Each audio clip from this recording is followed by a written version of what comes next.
left the dunes of Erg Chebi with mixed emotions. On the one part, we felt so privileged to have experienced what we did, but on the other was a concern about the impact visitors like us may be having on the local people and their culture. With obvious signs of development to cater for tourism, will this translate into benefits for these people? But at least for now, Merzouga and its region is beautifully authentic and relatively unblemished by tourism. Since the 10th century to the present day, the Moroccans have dug a system of tunnels to move water from various sources to arid regions where it may be used for drinking and irrigating crops. Known as keteras, these hand-dug tunnels have a gentle fall that allows the water to flow by gravity and with minimal evaporation over very long distances. Traditionally, there were access wells every few hundred metres so that the water can be accessed from above. These days, many are no longer in use due to aquifer depletion, but there are efforts to map, restore and manage the system for future generations. So far, there have been over 28,000 kilometres of tunnels mapped and catalogued. Heading a little further east along National Highway N10 and approximately 50 kilometres from Tingia, you come across Qusar El Korbat, a 19th century Berber fortified village. Entering through this somewhat underwhelming portal and wandering down dark, narrow corridors, we eventually reached the heart of the village, where the only glimpse of sunlight was from the rooftops or through tiny skylights between the tall buildings. The whole village is made from rammed earth and mud brick and looks as ancient as the materials it's made from. Passing by the city of Tingia, nestled in the Todra Valley at the end of the High Atlas Mountains, we are now making our way to Todka Gorge.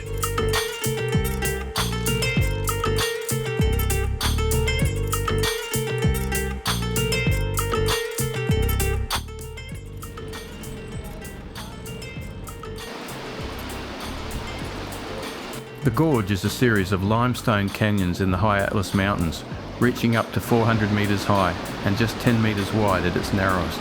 Spectacular and beautiful, it's popular with locals and tourists alike.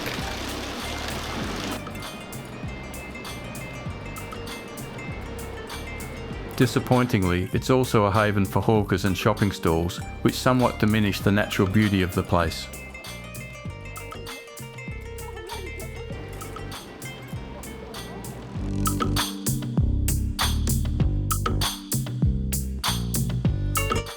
We eventually reached the Dodes Valley, where we would enjoy a guided walk with a local through his village, orchards and food gardens.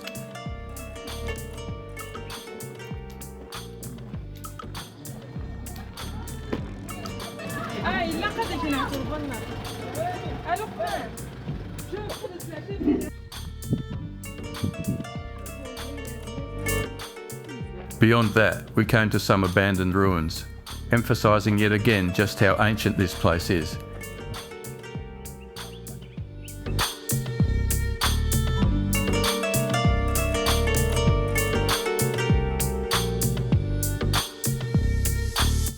And after a brief detour to see Morocco's windiest road, we made our way to the World Heritage listed hilltop town of Ait Ben Haddou.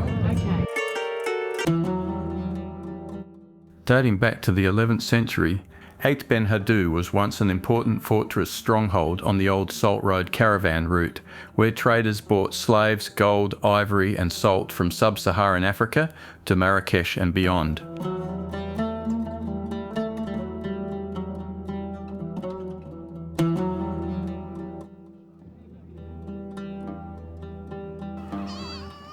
In this specific region of southwestern Morocco grows the Arganius spinosa tree, and they bear a very special berry.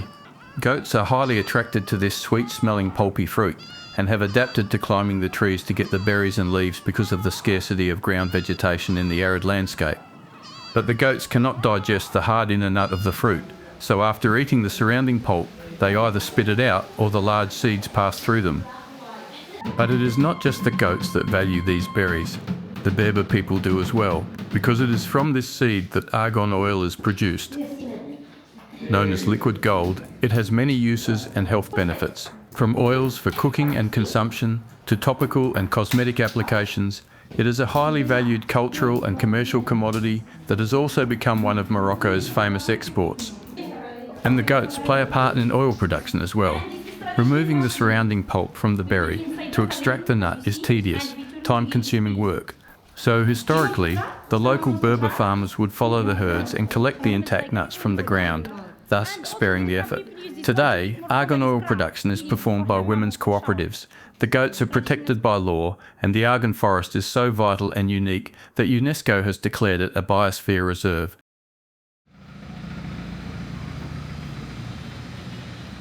Our last stop before reaching the Atlantic coast is the ancient Kasbah city of Torodan. In the 16th century, it became the first capital of the Saadian dynasty. When France imposed its protectorate on Morocco in 1912, Ahmed al-Hiba used Torodan as his capital to resist the French, who took 5 years to establish control over it in 1917. Today, Torodan is a notable market town famous for leather craftsmanship and argan oil cooperatives. After 2 days' travel, we arrive at the coastal city of Agadir, featuring a huge fishing fleet and marina, beautiful beaches, and one of the most enthusiastic street musicians ever.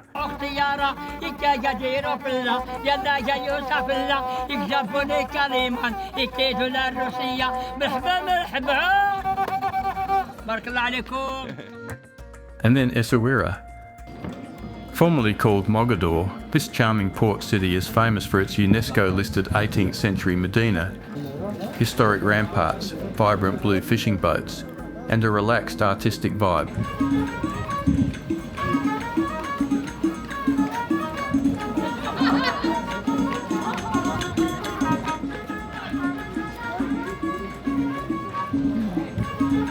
Our accommodation was yet another riad, hidden away in the narrow alleyways. An inconspicuous entrance led to another world within. There were huge rooms and a rooftop bar with spectacular views. There was a lot to like about this place.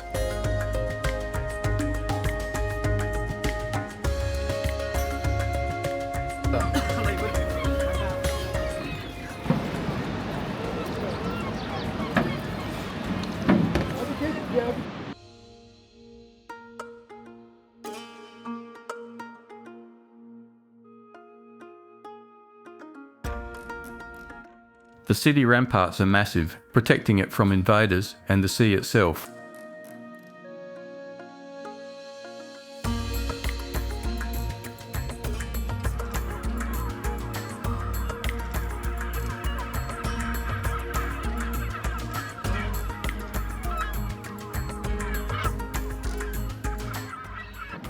Beyond the walls are the seaport and seafood markets. Following our noses, we easily found them both. But the day's activities were closing, and the catch long since sold. But we couldn't come here and not experience the market in all its funk and flurry, so a morning revisit was a must.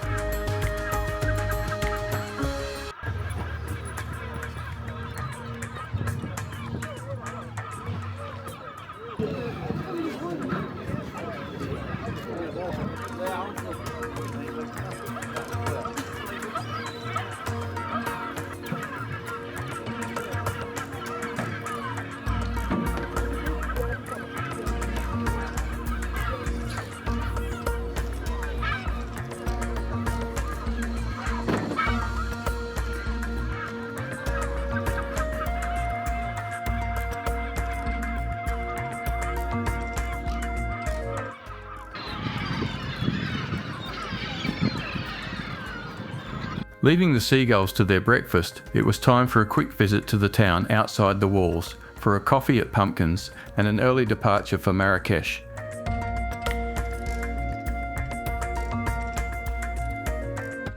This would be the last we would see of peaceful sanity for the next few days.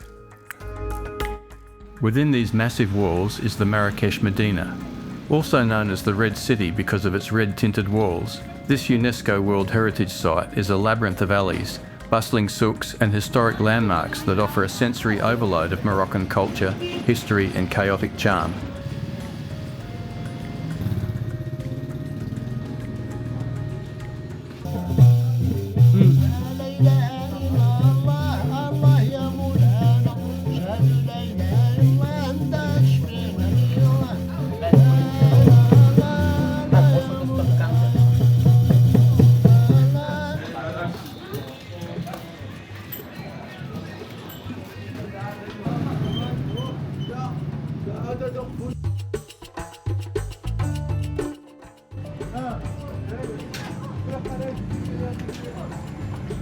There is no plan or logic to the vast souks. Like the veins in a giant leaf, the maze of alleys spread in all directions, getting smaller and smaller and more disorientating.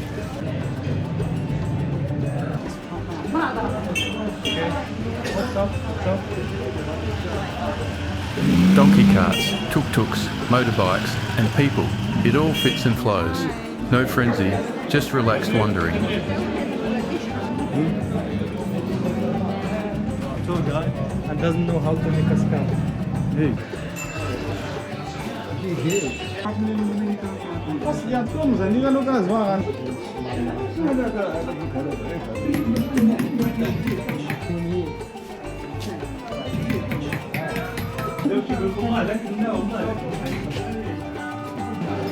Millions upon millions of different things, all competing for your money and attention, and all the same but different.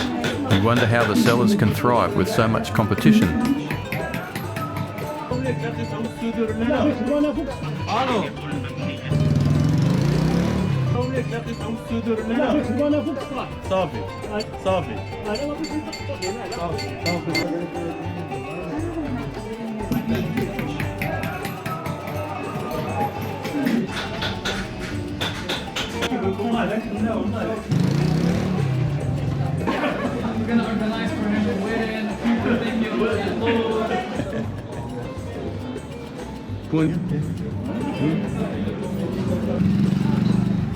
The central square, Juma Alfna, is right by the souks. It is a different kind of chaos and intensity, full of surprising sights and activities. There are monkey trainers, snake charmers, fortune tellers, hawkers, hustlers and dealers. By day there are numerous stands selling juices, spices, mint leaves and snails.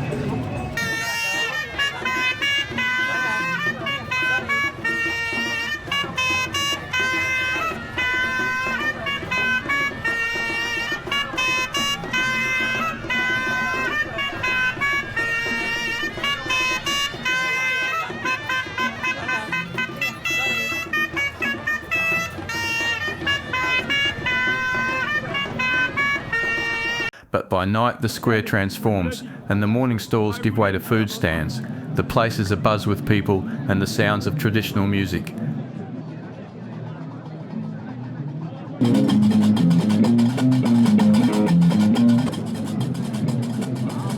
Hidden back in the alleyways and down in the basement is Dar es Salaam, a dining and dance show venue, colourful and spectacular, showcasing Morocco's cuisine, culture and architecture. It added yet another level to this amazing place.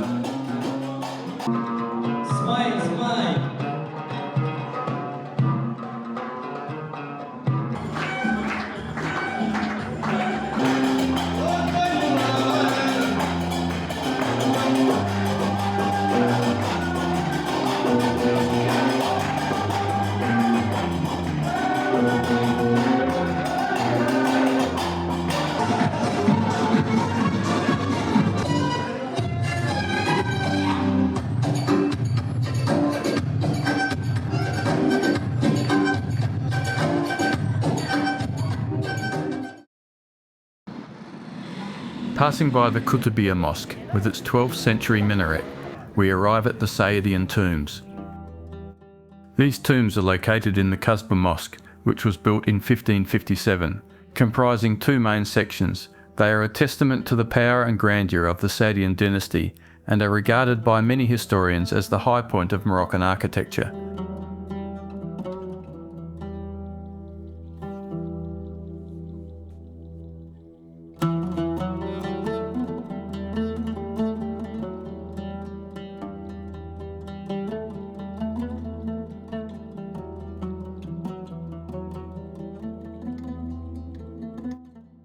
We next visited Bahia Palace, a 150-room extravagance set in 8,000 square metres of gardens.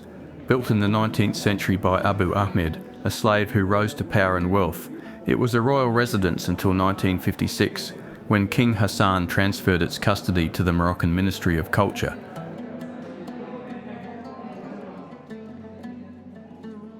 Our time in Marrakesh was all too brief.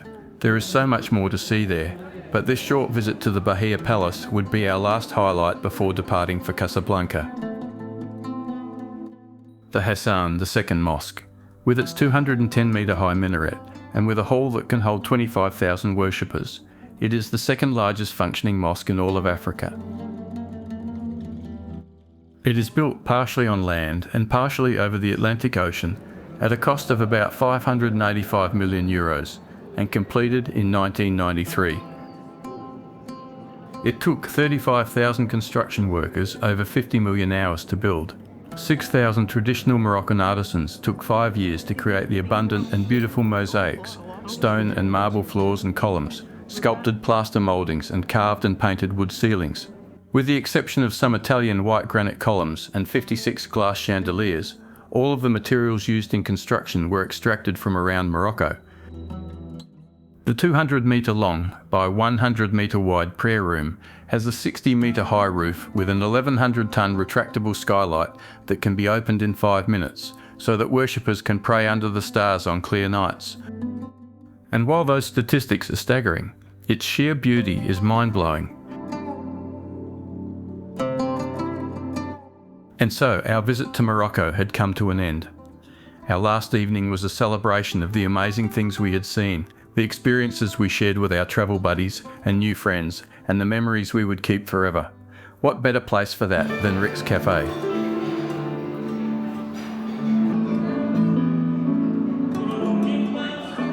But there were two people that really made this trip special for us. Rashid, our passionate guide and fixer, and great company. Hassan the First, who is like actually grandfather of this current king. And Mohammed, Mr. Constant, our driver and rock of the trip. Coming back very soon, Greg. Yeah. And to support Australia 2013 in the World Cup. Okay. With Maria. He's playing, and so am I. Maria, you should come next time with your mum. I don't think so. She can't walk. It's okay, well, we'll take care of her. Mohammed, driver, guide, I'll be seeing you soon in Australia with Mohammed as well. We'll come in 2 years. Hopefully we'll find him an Australian wife. Yeah. You guys are the best. You guys are the best. Thank you very much. Thank you. We love you guys. These guys made the trip truly memorable because they became our friends.